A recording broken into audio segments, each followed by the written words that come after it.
What does it really mean to be the kind of man that every woman fears losing?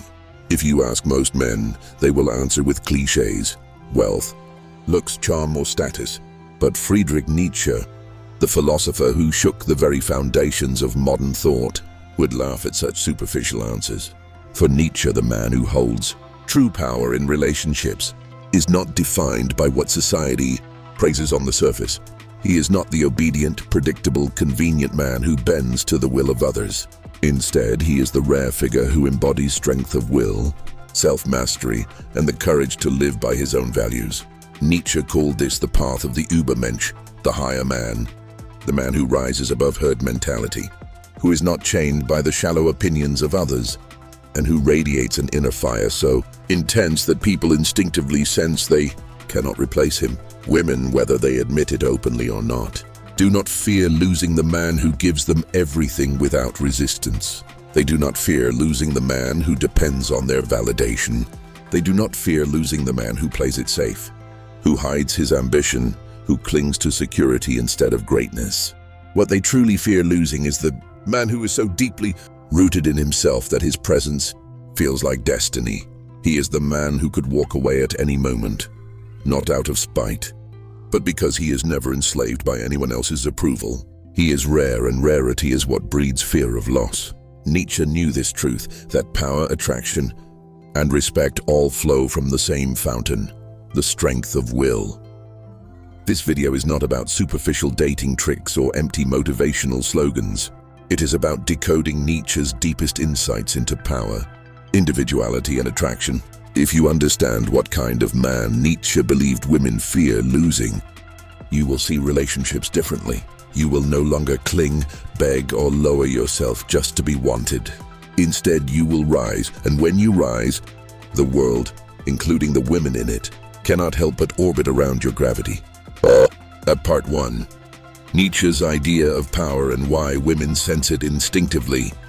Nietzsche believed that life itself is nothing but the expression of will to power, the drive that pushes every being to expand, to dominate, to assert itself. Unlike modern soft philosophies that emphasize comfort, equality, and passivity, Nietzsche's vision was raw and unapologetic. The world belongs to those who dare to impose their strength upon it. This is not just physical power, but spiritual and psychological power, the kind that radiates from within and bends reality to your will. When it comes to relationships, women are drawn not to the man who needs them desperately, but to the man whose power is undeniable even without them. They may enjoy attention, gifts, and sweet words, but those do not create fear of loss. What creates fear is when she looks at you and realizes, this man is complete without me. That realization awakens both deep desire and deep insecurity. Nietzsche's concept of power is not about being controlling or abusive. It is about being untouchable in your essence, a man whose selfhood cannot be compromised. Think of the typical man who loses himself in a relationship. He stops pursuing his goals, he weakens his discipline, he sacrifices his edge just to please his partner. Nietzsche would call this the man of the herd, the slave of comfort. Women do not fear losing such men, because deep down they know that once he loses himself, there is nothing rare or irreplaceable about him. But the man who continues to live for his own destiny, who keeps climbing, creating and commanding his reality, that man becomes impossible to forget.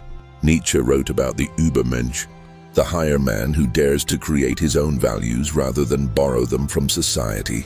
Translate this into relationships, and you see the truth. Women fear losing the man who does not obey the script. He does not become predictable.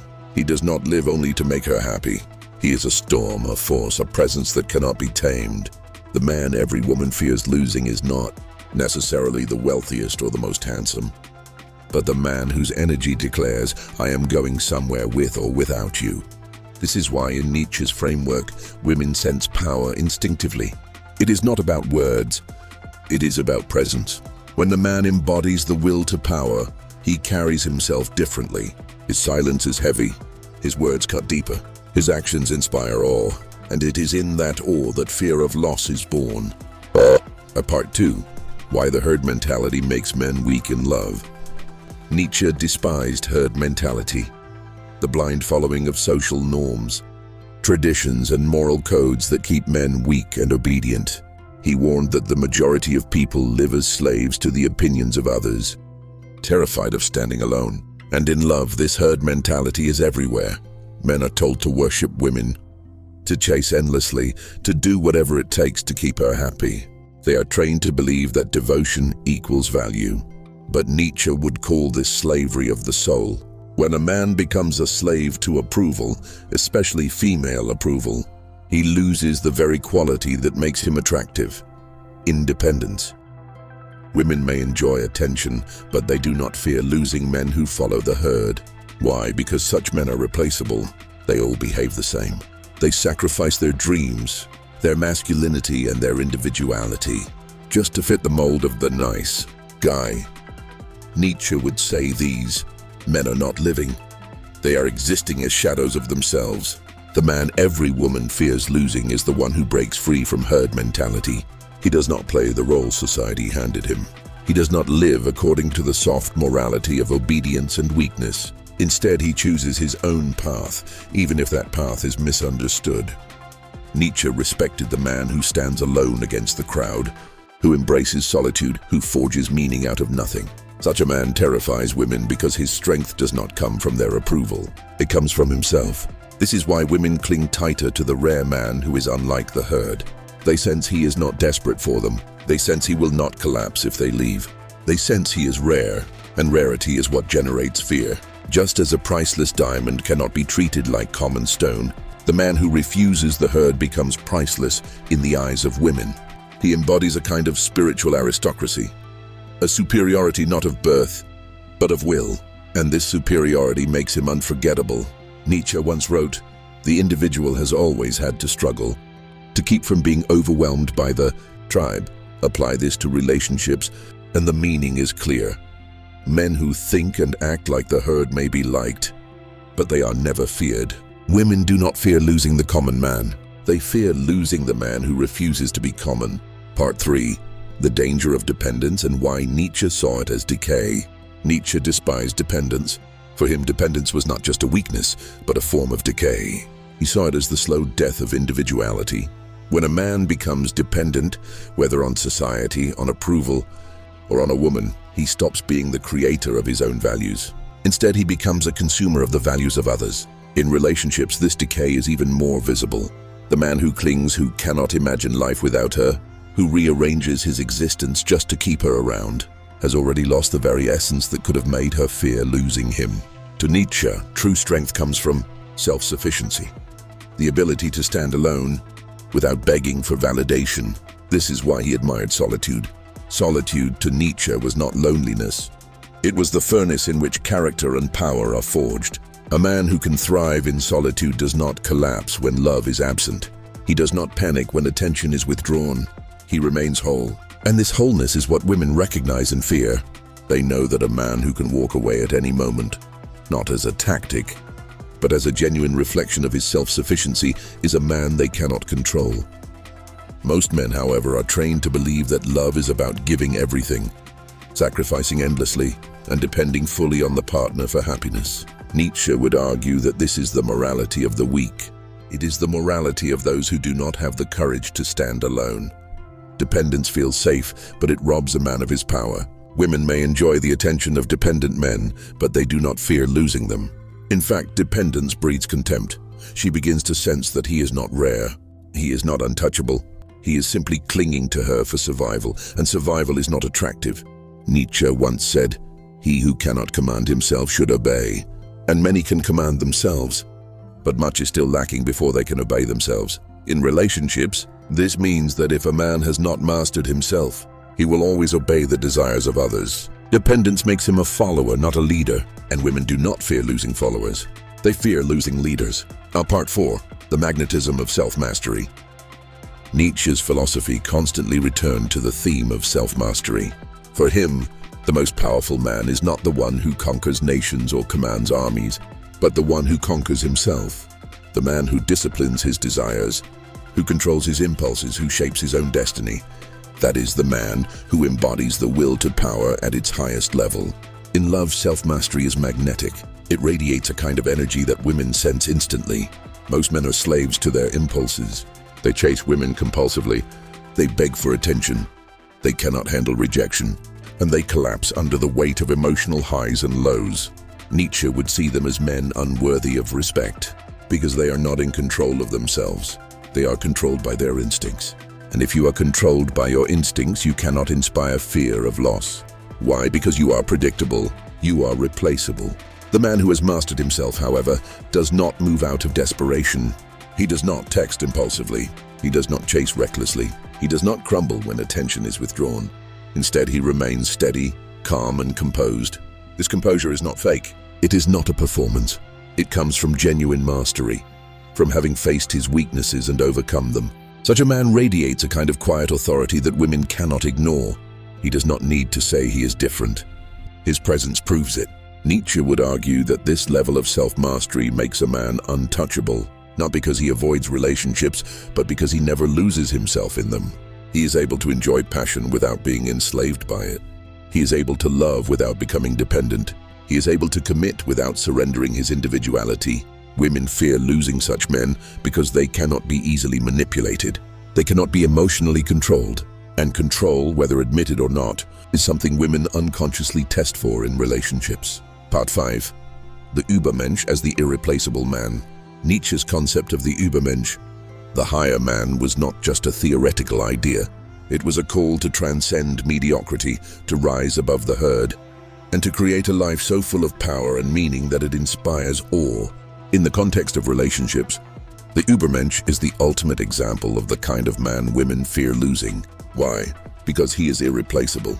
Most men, no matter how charming or successful, are ultimately replaceable. They follow the same patterns, chase the same validation, and crumble under the same pressures. But the man who embodies the spirit of the Übermensch is different. He creates his own path. He does not seek to be loved by everyone. He does not dilute his essence to fit in. He is rare, and rarity creates value. Women know they can find another man who buys gifts, another man who offers attention, another man who provides comfort. But they cannot easily find another man who stands as a force of destiny in their life. Nietzsche described the Übermensch as the one who gives style to his character, who shapes his life like a work of art. Imagine living in such a way that your presence feels like a masterpiece, unique, bold, and unforgettable. That is the kind of man women fear losing, not because he manipulates them into fear, but because his very existence is so extraordinary that the thought of losing him feels like losing a once-in-a-lifetime experience. The Übermensch does not live for approval. He does not bend to morality designed for the weak. He creates his own values, his own destiny, his own meaning. In relationships, this translates into a man who does not play by the scripts handed to him. He does not become predictable. He does not live for constant reassurance. Instead, he challenges, he inspires, he awakens something primal. He becomes unforgettable precisely because he does not fit into the mold of ordinary men. Part 6. Why detachment creates the ultimate fear of loss. One of Nietzsche's most radical insights about human relationships is that true power lies in detachment. Most men think love means clinging, holding tighter, and proving endlessly that they cannot live without her. But Nietzsche would say that this is exactly why women stop fearing the loss of such men. They know that he is already enslaved. They know that no matter how badly he is treated, he will stay. And when someone knows you will never leave, they stop valuing you. Detachment is not indifference. It is not coldness. It is the ability to love fully while still being free. Nietzsche admired those who could embrace passion but never become its prisoner. He wrote that the highest man is the one who dances on the edge of chaos without being consumed by it. In relationships, this means a man who can give his love deeply but still walk away if his values are compromised. He does not beg.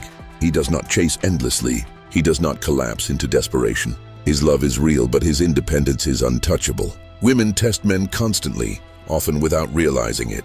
They test for weakness, for dependence, for signs that he needs them more than they need him. Most men fail these tests because they fear losing her more than they fear losing themselves. Nietzsche would argue that such men have already lost. The man who passes the test, however, is the one who remains detached. He does not get pulled into emotional storms. He does not react wildly to threats of abandonment. Instead, he remains calm, grounded, and strong. And this calmness is what terrifies women most, because it shows that he is capable of living without them. Detachment creates mystery, it creates unpredictability, and it creates fear of loss. Because when a woman senses that you are not tied to her by desperation, she realizes that you could walk away at any moment. And once that realization sinks in, she clings tighter, she values more, and she fears deeply. Nietzsche would call this the victory of the strong spirit over the weak one. The man who does not need becomes the man who is needed. In Part 7, Becoming the Man Who Writes His Own Destiny. Nietzsche believed that the greatest crime a man could commit against himself was to live according to someone else's script. Society hands men a set of rules: work a safe job, please others, fit in, be agreeable, sacrifice your individuality for approval. In relationships, the script is the same: worship women, sacrifice your dreams, and dedicate your existence to keeping her happy. Nietzsche despised this kind of obedience. He believed that greatness belongs only to the man who dares to write his own destiny. In relationships, the man who writes his own destiny is the man who women fear losing most. Why? Because he is rare. He is not shaped by trends, by popular culture, or by expectations. He is self-created. His values are his own. His path is his own. And this makes him irreplaceable. Nietzsche would argue that such a man embodies the true spirit of the Übermensch. He does not follow the morality of the weak. He does not dilute his strength to make others comfortable. He lives with intensity, with ambition, and with fire. Women, consciously or unconsciously, recognize this. They may not put it into words, but they feel it. They sense that his time is valuable, that his mission comes first, and that his presence is not something they can take for granted. They know he is not playing by the same rules as other men, and that awareness creates both desire and fear. Desire because he is intoxicatingly rare. Fear because they know losing him means losing an experience that may never come again. Nietzsche once declared, "Become who you are." This was not a soft invitation. It was a command. It was his way of telling men to stop living half-lives, to stop obeying, and to start creating themselves as forces of destiny. In relationships, becoming who you are means no longer bending to every demand, no longer begging for love, and no longer living for approval. It means living with such strength and individuality that your life itself becomes a magnet. And when you do this, you become the man every woman fears losing. Nietzsche's final challenge to you: so what kind of man does every woman truly fear losing? Not the man who gives her everything at the cost of himself. Not the man who clings, who begs, who obeys like the herd. Not the man who collapses into dependence. Nietzsche would laugh at the weakness of such men. The kind of man women fear losing is the man who is strong in solitude, who masters himself, who embraces passion without being consumed by it. He is detached but not indifferent. He loves, but never at the expense of his destiny. He is the Übermensch in spirit, a man who creates his own values, who lives with power, and who radiates an energy so rare that losing him feels like losing a piece of eternity. Nietzsche's challenge to you is simple, but it is not easy. Stop being common. Stop living like the herd. Stop clinging to women as if your life depends on them. Instead, rise, master yourself, embrace solitude, build a destiny so powerful that others orbit around your gravity. Become the man who does not need, and you will become the man who is needed. Remember this: women may desire many men, but they only fear losing the rare ones. If you take Nietzsche's wisdom seriously, if you live it rather than just hear it, you will become that rare man, not by tricks, not by games, but by becoming the strongest version of yourself. And once you become that, you will understand the brutal truth. It is not about what you do for women. It is about who you become in yourself. That is what makes you unforgettable. That is what makes you irreplaceable. And that is what makes every woman fear losing you.